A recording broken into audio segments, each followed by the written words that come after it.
Hello, everyone. Welcome to today's episode of Care Sandwich. We have a treat today. I have never had a closing attorney, and today that's what I've got coming up. So, if you're curious about what do closing attorneys do and how can they help you, check out this next episode. But first, watch this video.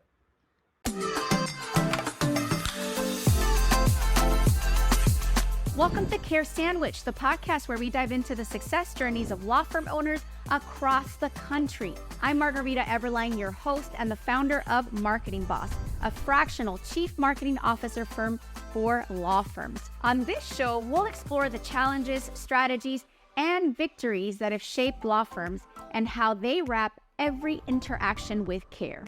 Because we believe that caring isn't just a value, it's a strategy for success. So grab your favorite sandwich, sit back, and let's dig into a conversation filled with insight, inspiration, and of course, a lot of care. Hey, welcome to Care Sandwich. I'm going to ask our special guest to join us on the virtual stage. Miguel, welcome. Miguel Barbosa is a managing attorney at a firm right here in Atlanta. Miguel, tell us about yourself, your firm. What do you do? How do you help people? Hey, good morning. Thank you for having me. Yeah, it's really an honor to be here.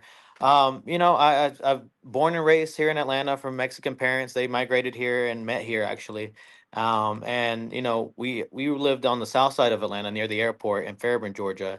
And back in that time, there wasn't any that many Latino stores even on that side of town. They were all in Gwinnett on the north side of Atlanta. So I remember we had to go to the Gwinnett to get tortillas to bring back home for the weekend, stuff like that. So the city has changed a lot. But yeah, I grew up here in Atlanta. A good, strong Hispanic community on the south side. I went to UGA for undergrad and law school. So did my older brother. He's also an attorney. So, I mean, we're really entrenched here in Atlanta and in Georgia. But we did, we traveled to Mexico to visit family as much as we could. We have family coming up this year.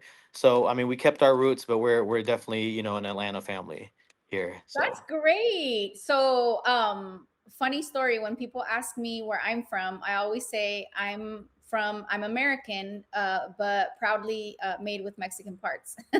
So, right. Yeah, exactly. Yeah. uh, 100%. Right. so yes, my parts are imported. But anyway, so Miguel, tell us about your law firm and how do you help people with your law firm, and how did you get into that area of the law too? So yeah, when I started, I graduated law school and I was looking to see how I could help. As I mentioned before, my brother is also an attorney, so he's doing criminal defense and immigration. His wife does personal injury. Those are kind of areas I looked into as well. But the market's kind of saturated with that, and not that you can't be successful in that, but that's what you see mostly. So I was trying to see if there was some other areas we could help out the community in. And real estate was always an interest of mine. So I did financial planning as my undergraduate degree. I knew real estate was a big area for, financial growth.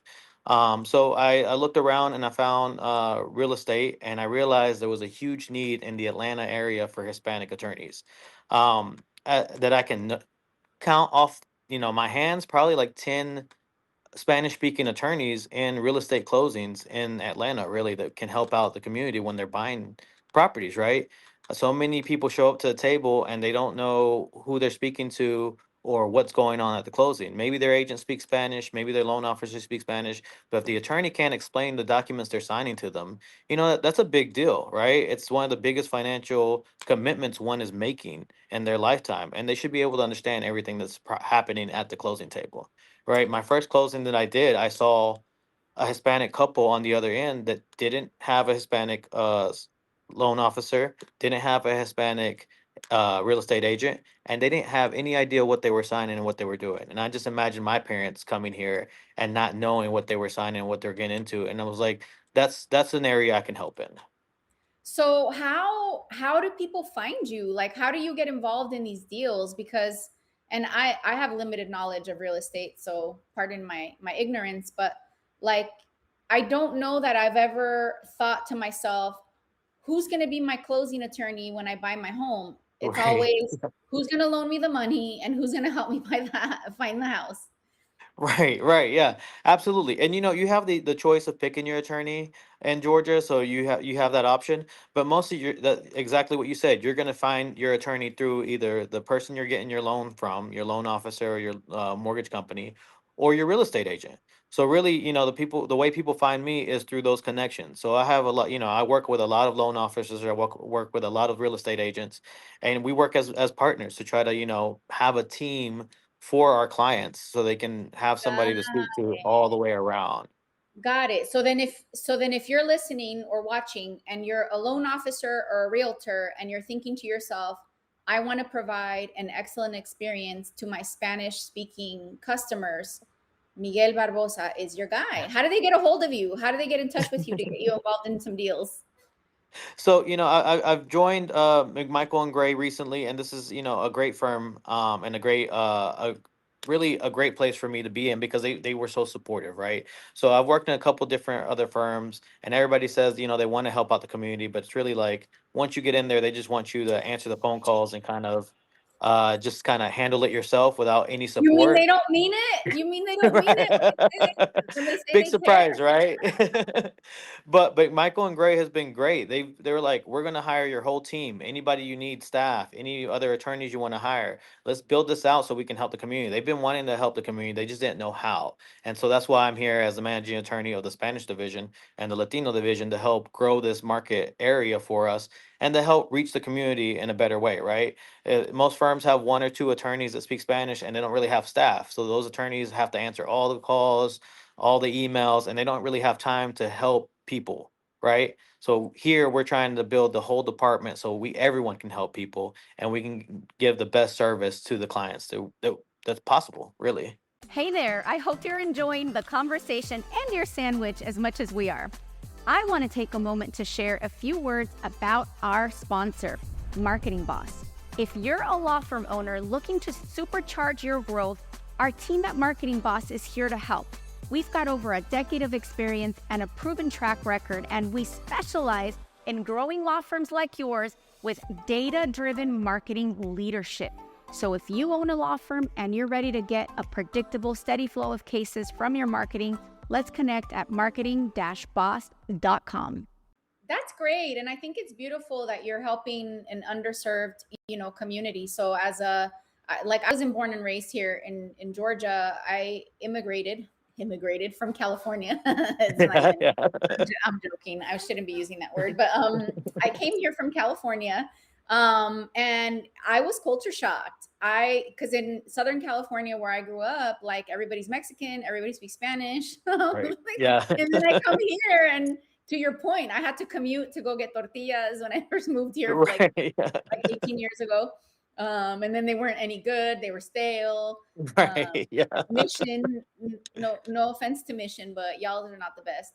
But anyway, um, and I just really felt like there wasn't a community, there weren't resources, for me. And this is me being, pretty Americanized. And I was still culture shocked. So I can imagine like actual Spanish dominant, like immigrants, really feeling even more like that void, right? And then how nice it must be to have professionals like you and your law firm to help. So your website, or how do people like actually connect with you? Can you give us your contact info just in case somebody's watching/listening and wants to get in touch? Yeah, absolutely. And so it's McMichaelandGray.com for the firm, and they have my information under the attorney list as well. But my direct email address is M Barbosa, Miguel Barbosa, M Barbosa at mmg.law. And then we also have abogados at mmg.law. And that'll hit the whole Okay. team, that'll hit the whole Spanish speaking division team so that we can assist you however we need to assist you. More about the organization and the rep you said. Yes, NAREP. So it's a national organization. They started it here. We just celebrated the 20-year anniversary here in Atlanta. But it's a national organization. We went to the national event in San Diego this last August, and we're able to go out there and meet people from all across the nation, all the companies that help support the Hispanic community. But here in Atlanta, they do several events a year. They do the Women of Worth. So they promote, women in the Hispanic community that have worked their way through the real estate business or other businesses and have, traversed all the obstacles in their way to become someone successful, and then they tell their stories to everyone else, right? So that you can see that there are ways to get through, and that we're all a community and we can help support each other so that we can all be successful, right? They have that one. They have a couple other ones like all around the world to show the power of diversity in the field. And it's just a good organization to help show that, the Hispanic community is a strong, vibrant community that can be successful. And it's really a way to show, everyone that there's a path to home ownership, which is, one of the biggest investments someone can have and helps build generational wealth. Yeah, no, that's awesome. I think what you do is, for what it sounds like, is you are very focused on the niche that you're wanting to help, but then you're also investing in that niche and that community. I think that's very commendable. Definitely a worthy cause. Miguel, out of curiosity, because this is called the Care Sandwich podcast, what is your favorite sandwich? That's a hard one. I think, just off the I top thought of you my were going to head. say a torta. I am La actually. torta de So jamón. I was gonna say, a Chick-fil-A sandwich because I was born here, right? It comes to mind first. But no, my favorite one would probably be a Mexican torta de pierna de puerco, right? With some Qué aguacate bonito. and all that and good salsa on it. Yeah. Oh my gosh, I need lunch. That sounds amazing. Right. Well, Miguel, are there any other tips that you want to give our audience? Yeah, I mean, if you're looking to buy a home, if you're looking to start investing in something, real estate is a really strong and great area to do that in. It continues to grow and it continues to be the best pathway towards financial stability. And I think, you want to look for a good loan officer, a good real estate agent, and a good closing attorney that's going to take care of you and help you get the best out of the investment that you're making in. No, I love it. And the biggest takeaway for me is I didn't even know that I can find my own closing attorney. Like I thought that it's just whoever comes to the table that day. Like this is amazing. So what an aha moment you gave me. I appreciate that. Look forward to continuing the conversation off stage. Those of you that tuned in, thank you for watching. I hope you found this insightful too. We'll see you on the next episode of Care Sandwich. Thank you for joining us on this episode of Care Sandwich. Remember, the way we care for our clients, our teams, and ourselves can make all the difference in our success. Until next time, keep caring, keep growing, and I'll see you on the next episode of Care Sandwich.